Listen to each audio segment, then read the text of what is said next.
Hi friends, and welcome to Liseybelle Laine.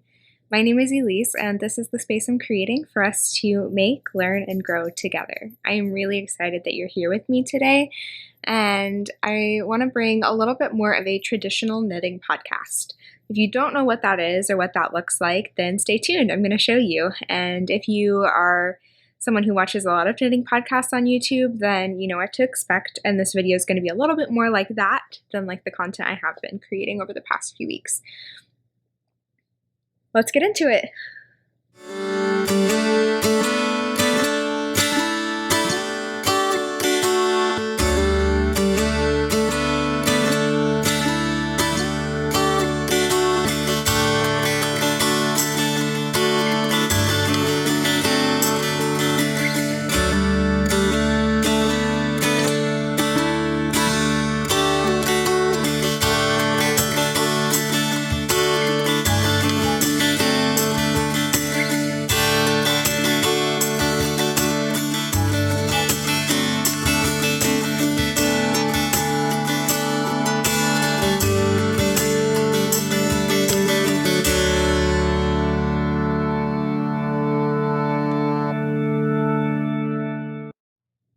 All right, so a typical knitting podcast is less focused on specific projects or topics like the content that I have been putting out so far.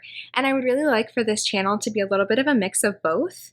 And I'm realizing with a few different things why it's challenging to make videos that are specifically about individual projects or types of projects. So that's been the delay. That's why I did not put out a video last week at all. And this week I decided that I would rather put out a video that is general and includes lots of things that I can update you on than wait to finish something well enough that I can put together a more curated episode for it. So those will still be coming. But I'm thinking that I might try to come here for a more traditional knitting podcast or crafting podcast once every 2 weeks is kind of what I'm thinking. We'll see how that plays out, but just wanted to let you know.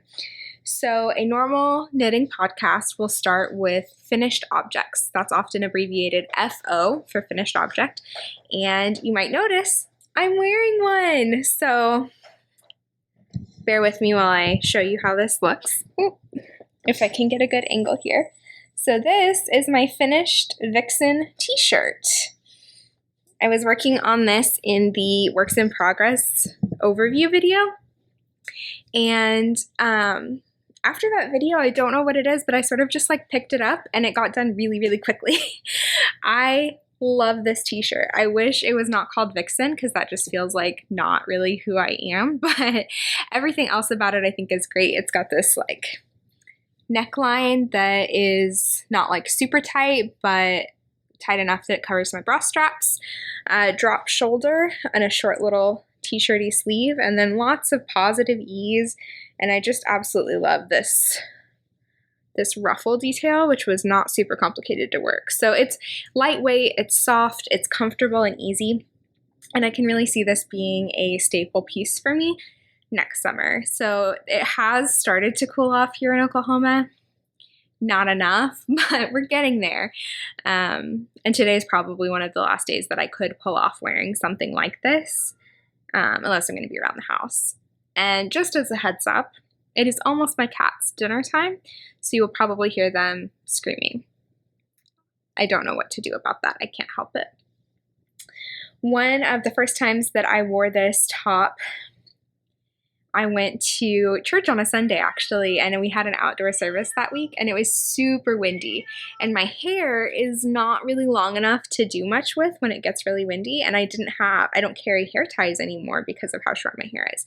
But it was getting really, really frustrating because it just kept blowing into my face, and I couldn't come up with what else to do.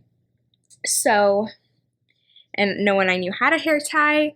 I had exhausted my options, so I started digging through my bag, and because I'm lazy, even though I had finished and was wearing this sweater, I was still carrying around like extra yarn and also my swatches apparently and all kinds of other extra things in my bag. And so I found this swatch that I made for this sweater, and I stretched it out really long, and I actually just like tied my hair, whatever I could get, up into a little bow with the swatch. And it saved me from the wind at an outdoor church service. I think I still looked a little like preppy or crazy even with my hair all over the place, but I thought I would show you that it pays to carry around all of your extra knitting bits on a very windy day when you need to do something to control your hair. So I did that, and it's like a bespoke little bow for this sweater. It matches it perfectly. I'm not going to leave my hair like this the whole episode because I think I look kind of silly, but I wanted to tell you that story about just rifling through my knitting bag. Okay, so other finished objects. I have been working on some big commission projects for Christmas time this year, and one of the commissions is for 6 pairs of socks.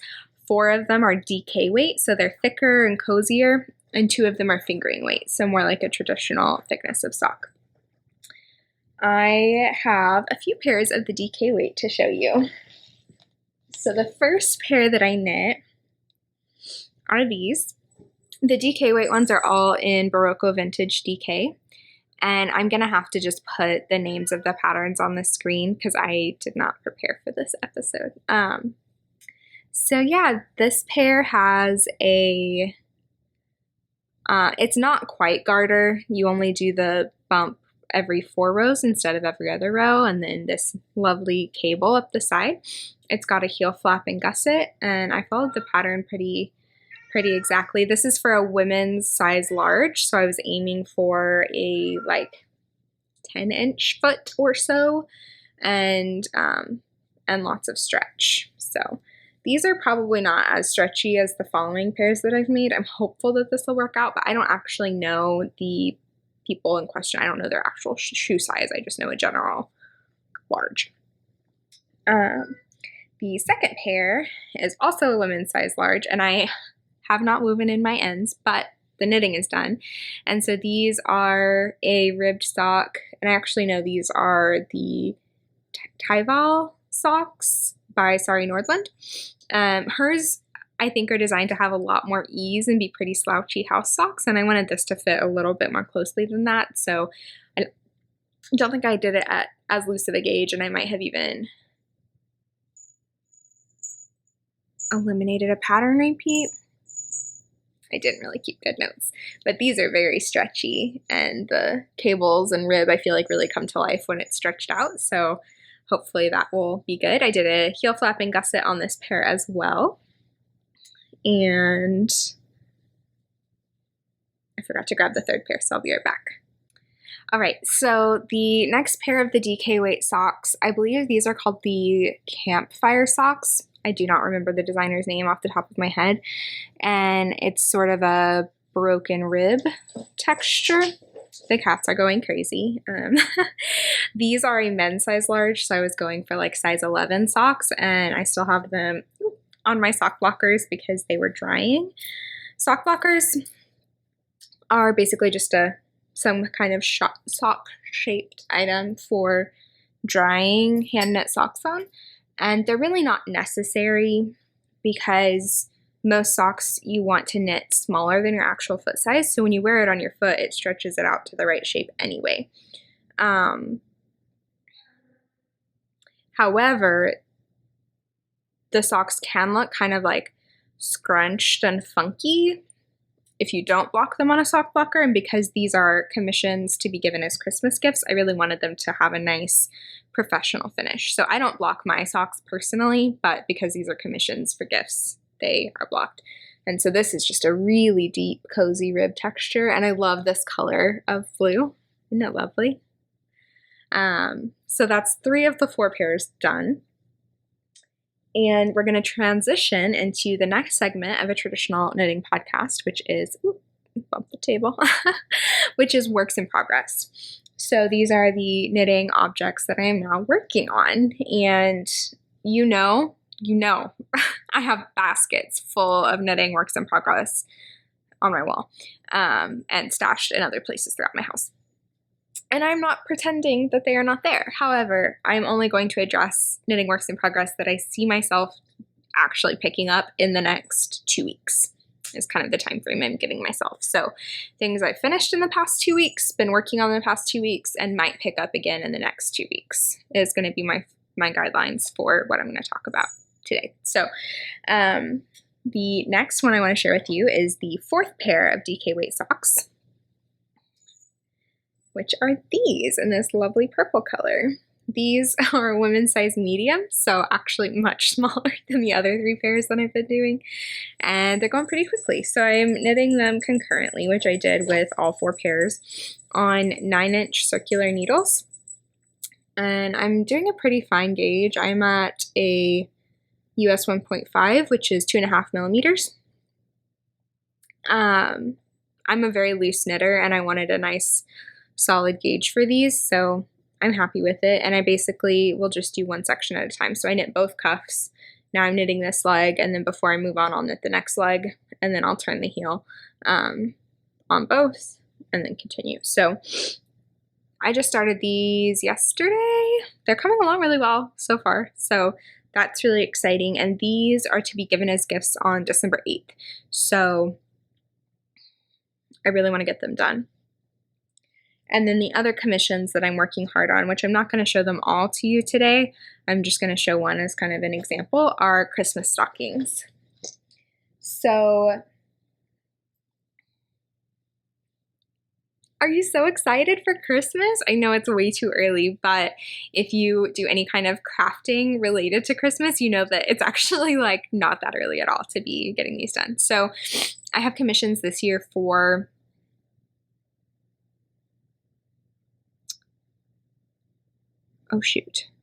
for 7 full-size stockings and 2 mini stockings for pets. And this is one of the full-size stockings, and it's actually bigger now than it will be when it's done. The Christmas stockings get washed and felted after they're done. And I, for these, use Knit Picks Wool of the Andes, worsted weight, non-superwash, so that it can be feltable.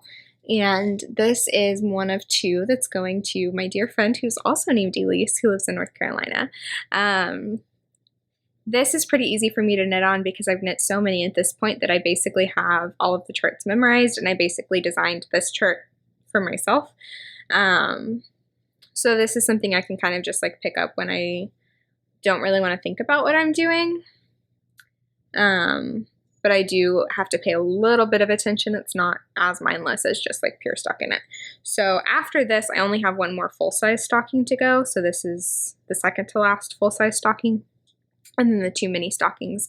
And then I have finishing touches on all of the stockings. So the bulk of the knitting of them is done, but they do still need the finishing work. There's no hard deadline on those, but they're Christmas stockings, and I know people want to be able to put them up for Christmas time, so I'm trying to be mindful of that to get them to them in enough time for Christmas.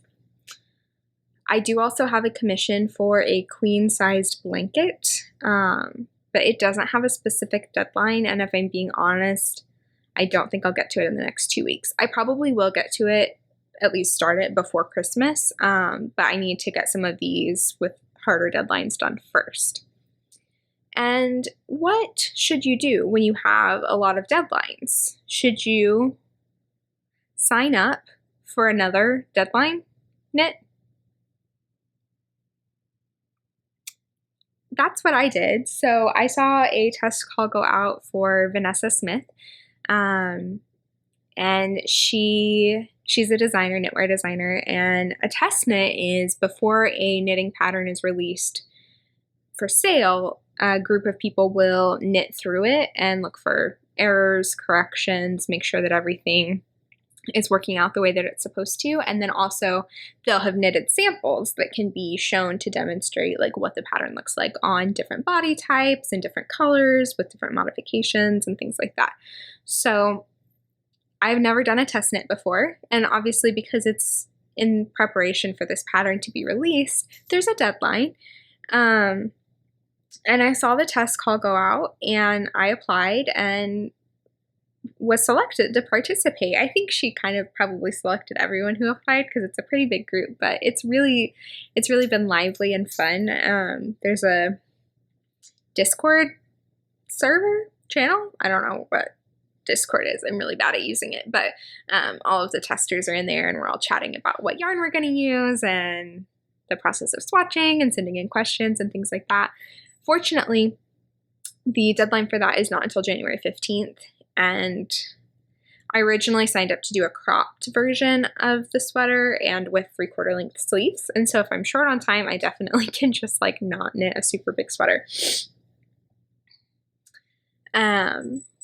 It's for a cardigan, which is really exciting, which will be called Nydia, Nydia. This is Louis. He's screaming. This is what he does.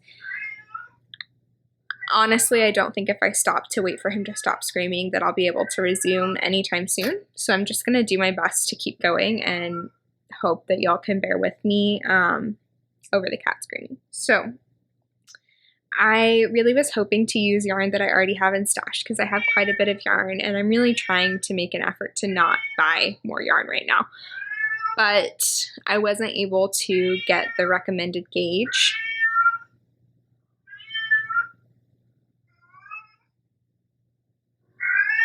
Louie.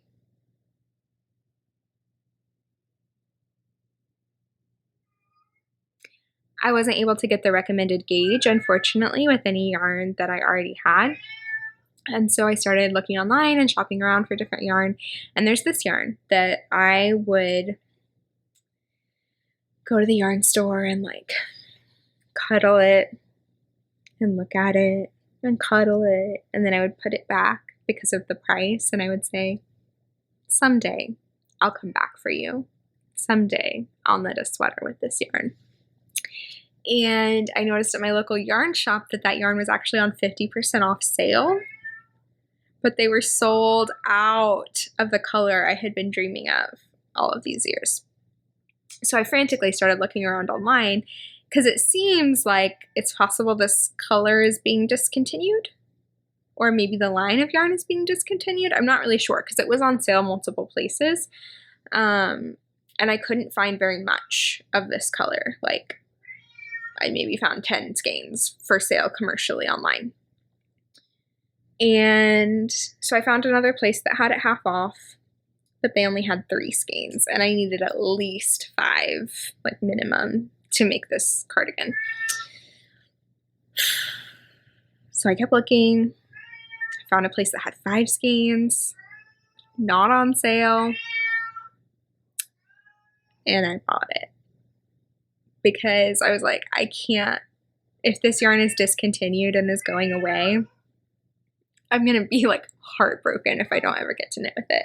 And also, I've been working so hard on all of these commissions. I really want to have something that's like feels lovely and pleasant for me to work on afterwards. So I bought it, and I bought the skeins that the other store had. 3 skeins, 50% off. So I have 5 skeins here and 3 more on the way. Oh. And I would say, oh, after this, I'm not going to spend any more. But I know I'm a liar. I try so hard, and I really mean it when I say it. I do. In my heart, I'm like, yes, I want to be done spending. But I have never once done a good job at holding myself to that. So here's hoping that I don't buy any more yarn soon, because I have a lot of things that I really want to knit. Like, I really love a lot of the yarn that I have, and I'm excited to use it. So I'm really going to try. I am. Hold me accountable, but not too hard, because life is for living. Anyway, what is this yarn? This yarn, okay, well, they put the price label right over the front, and I just don't really feel like disclosing that, but it's this. It's Juniper Moon Farms Stargazer in the colorway Phoenix.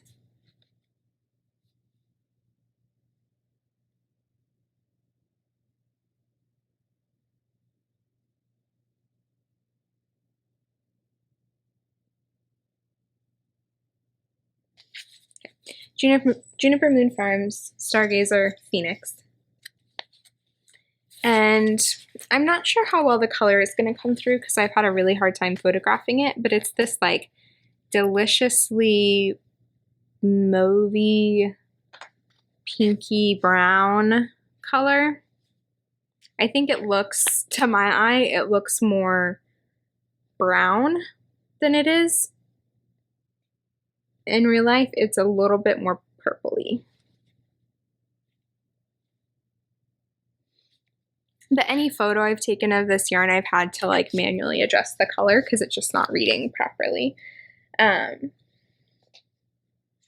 So yes, it is so soft, so fuzzy. It's baby alpaca and silk, so it's got a fuzz and a shine, and this is just not even remotely doing it justice. But it is going to be delicious. So I have gauge swatched, and the stitch pattern is this fun textured stitch with some yarn overs. It's not like really meant to be too open, but it's really like textural and chunky and yummy. So I'm really excited to get started on this. I really wish it would show up in the right color. I might insert some photos to show you what the actual yarn looks like to my eye in person.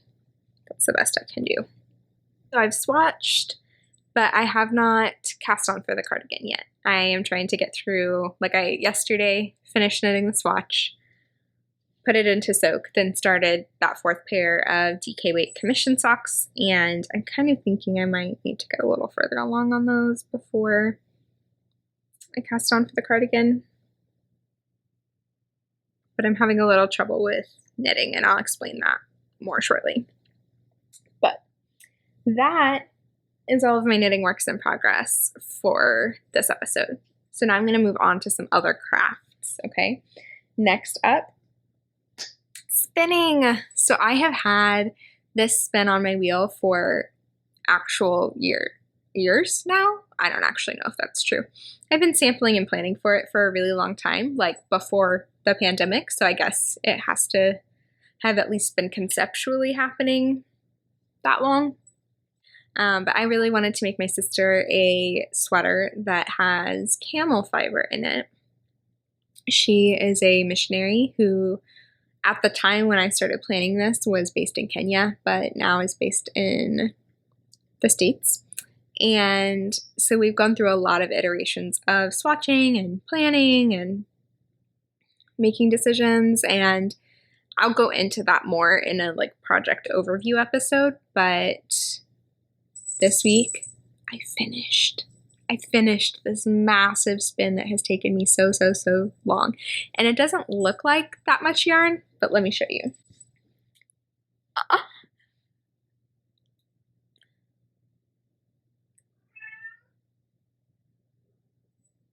Look at this yarn! I made all of this. Oh my goodness.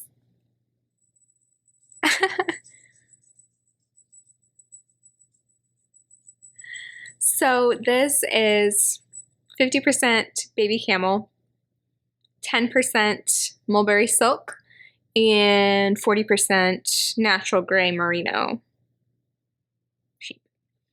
And it is about a fingering weight. It's a 3-ply.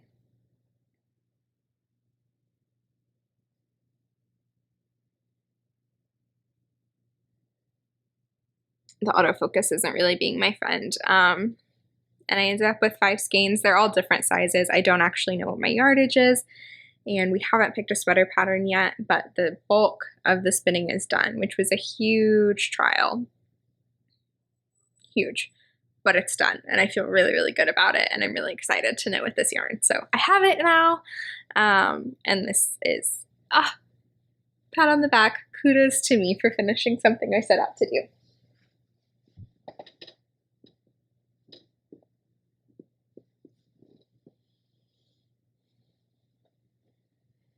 Also in spinning, I bought this lovely fiber, very autumnal oranges and greens and golds.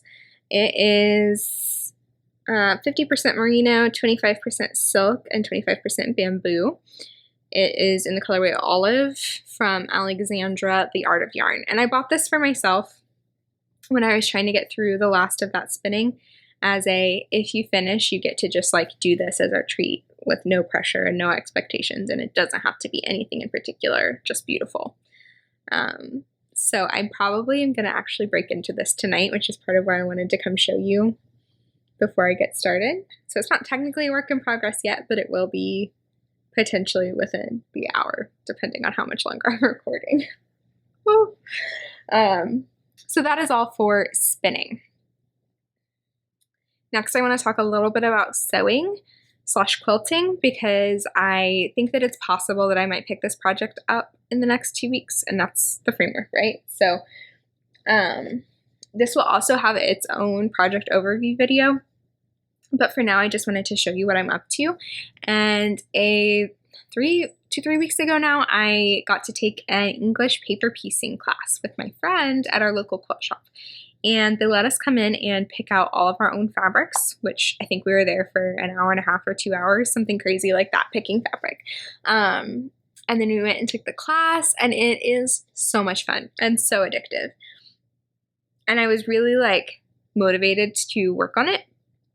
And then I remembered about all these commissions I have to get done, and I kind of started to panic. So I've set it aside mostly. But I need to, I think, I'll get to like how I'm doing personally at the end. So I'll fill you in on why I think I might pick this up again.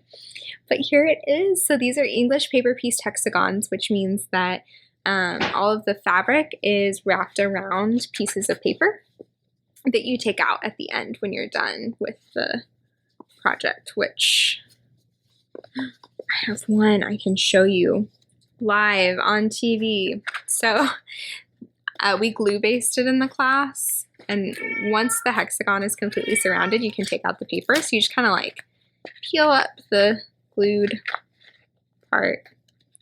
Of course, it could go a little more smoothly while I'm showing you, right? And then I just pop out the paper, and all that's left is the fabric. So eventually all of these papers will come out, and I think the plan is to make this into a project bag eventually. I've got a whole bunch more of these hexagons ready to stitch, and I'm really, really excited about it. So hopefully I will get back to it very soon. That's the end of sewing, but I wanted to talk about this in conjunction with weaving, because I think I would like to also weave some cloth to use as a part of the project bag. And I did a little sample that I thought you might want to see. But here is a 2-1 twill. So I could make this on my rigid heddle. Isn't that so cool? I got so excited. This one was way too loose. I was kind of doing like more like a tapestry something, but then I think, and I also had this part, I only had one orange thread per weft, and then I doubled it. So I added in more weft thread to make it more of a balanced weave. And these were just scrap yarns that I had that I was playing around with. They are not, I don't think, what I would use for the final project, but I just wanted to get an idea of what kinds of things I could make on my rigid heddle. And I'm thinking some kind of woolly twill weave would be really nice. Let me show you with the, isn't that so fun? I don't know that I would pick these colors exactly. And I can't decide. I think probably the fabric would have to go this way, but then I'm worried that I would want to like perfectly line up all of the hexagons, and what if it like got out of alignment? So I don't really know. This was just a sample that I had a lot of fun with, and I thought you would appreciate seeing it with this sewing project. So oh my goodness, I love these colors. I love this fabric. I'm really excited to keep going with this project and have the bag.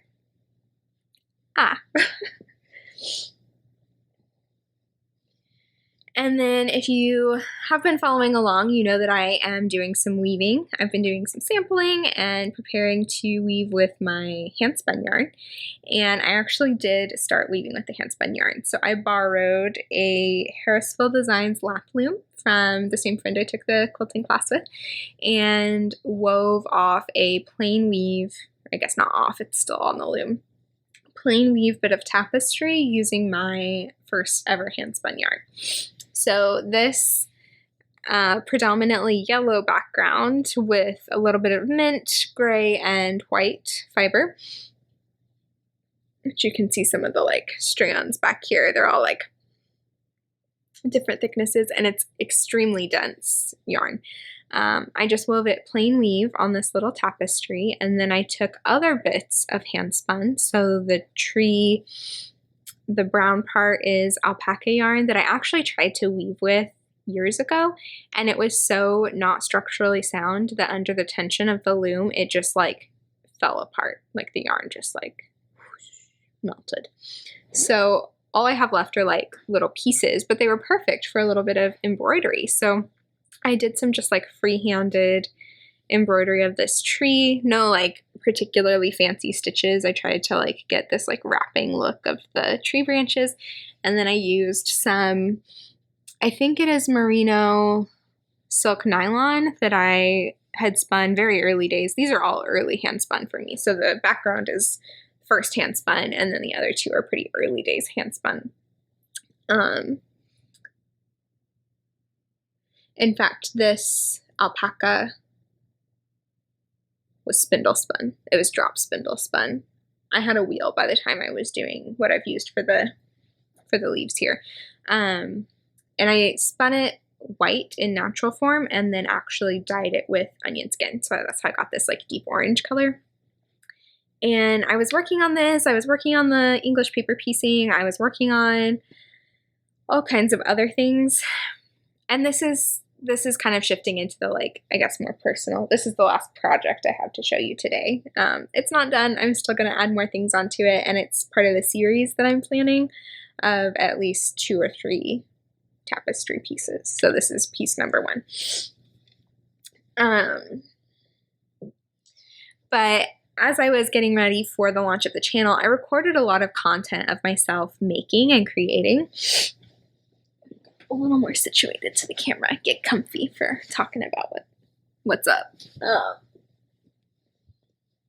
And a pillow. We're having a cozy chat now, okay?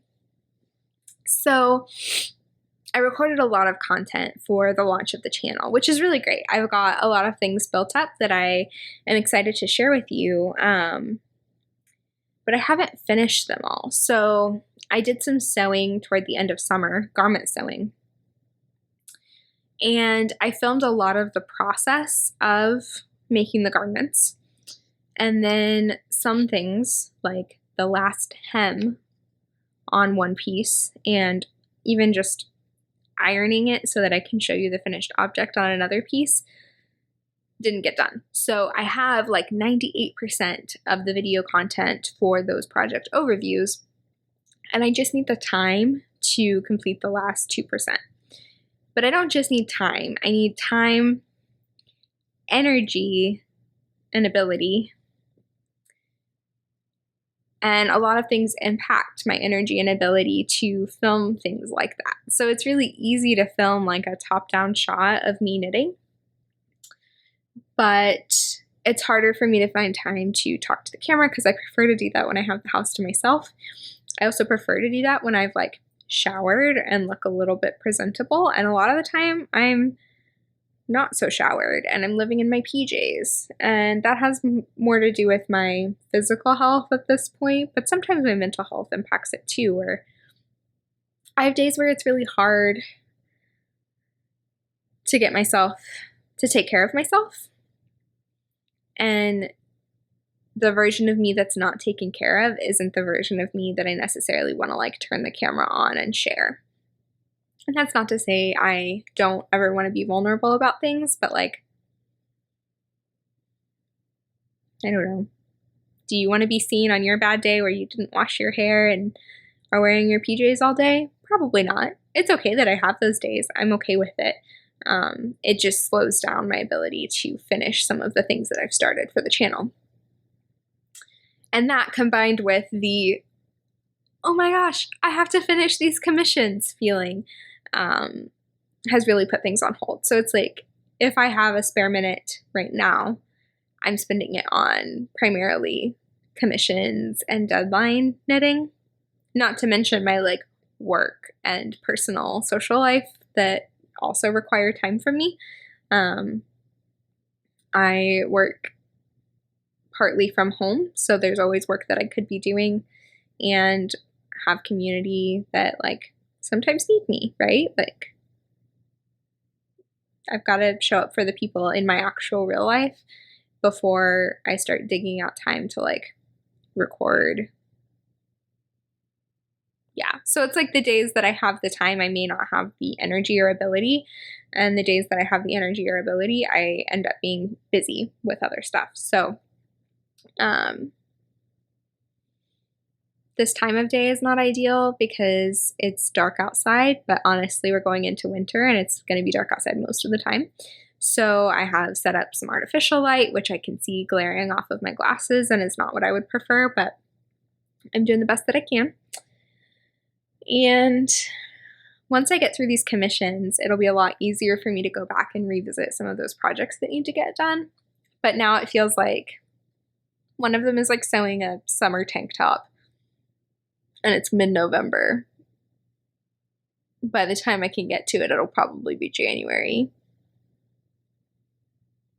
I'm not sure how timely that is, or if it's what you really want to watch in January. Yeah, so having that backlog of projects that need to be finished, and it's like, there's a lot of steps. Like, I have to like set up my sewing machine and thread it with the right color and finish sewing the thing and then iron the thing and then be dressed up enough where I feel like putting it on and talking about it and sharing reflections. And then I have to edit all of that content together into one episode. I am not saying any of that to complain. That is content I want to make. I just am realizing that it might not be realistic for that to be the only content I make. And that's part of why I wanted to come to you with a little bit more of just like a, here's where I'm at, here's what I'm currently working on. And so I'm thinking maybe I will try to alternate weeks. So maybe like one week I'll come out with an episode more like this, and then the other week I'll come out with more of a project overview or more specific or detailed dive into something else. Does that sound like something you'd be interested in watching? Let me know in the comments what you thought about this episode. If you enjoyed me just sort of jabbering away about things that I'm working on and showing a little bit less of like how and the process behind it. I know some of the videos I've done before have been like me going through all of my works in progress, and this is probably a little bit more like that. But yeah, like, I'm making this to be a shared space, which means that I would love for you to let me know what parts of it you enjoy and what parts you don't enjoy. Like, if you think, oh my gosh, that glare on your glasses is really obnoxious, let me know and I won't use that light anymore. I figured it might be better to get more accurate color, but I can't control all of the elements of all the things all the time. So that's a little bit me personally. That's the things that I'm working on. Mental health wise, I'm doing okay. Yeah, I'm okay. I had a little bit of a depressive episode a couple months ago, I think. Now, all the time is a little funky, so who knows. And I'm not really feeling that way, but I'm feeling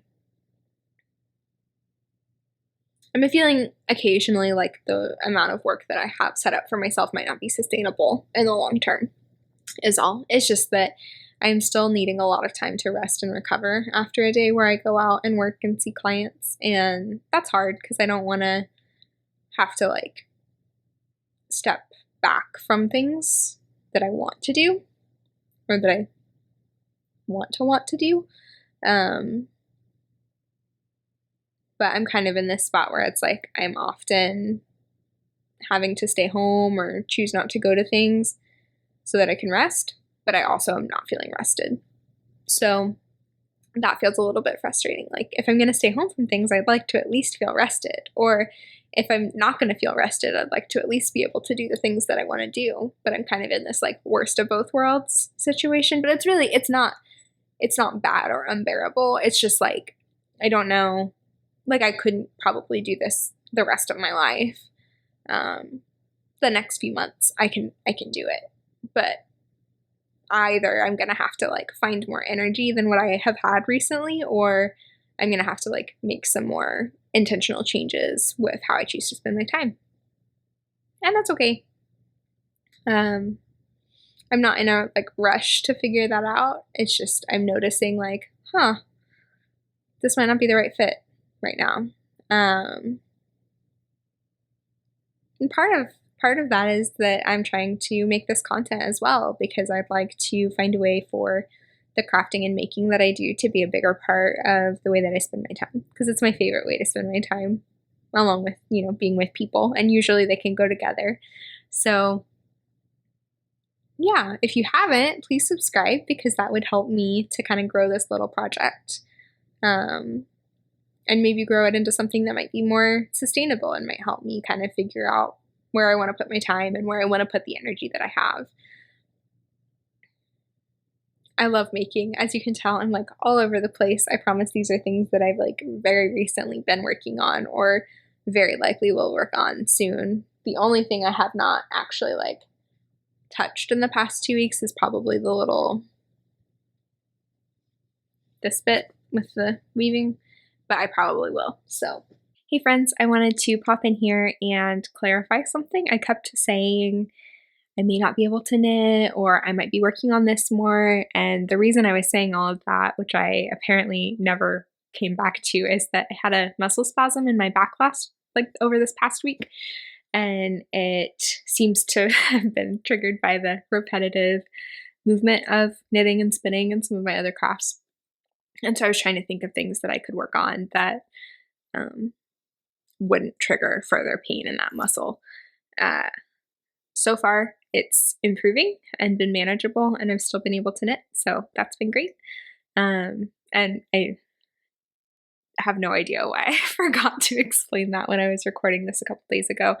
It is 2 days since I recorded that episode, and the temperature outside has dropped, I think, 40 degrees, and it is snowing. So I was in a t-shirt then, and I am in a wool sweater now. But I will save this sweater for another day and let past me go ahead and sign off the video.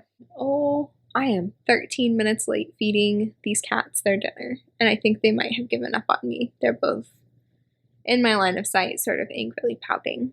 So I'm gonna go feed the cats. I'm gonna get back to work on these commissions, and I will see you soon. Bye, friends.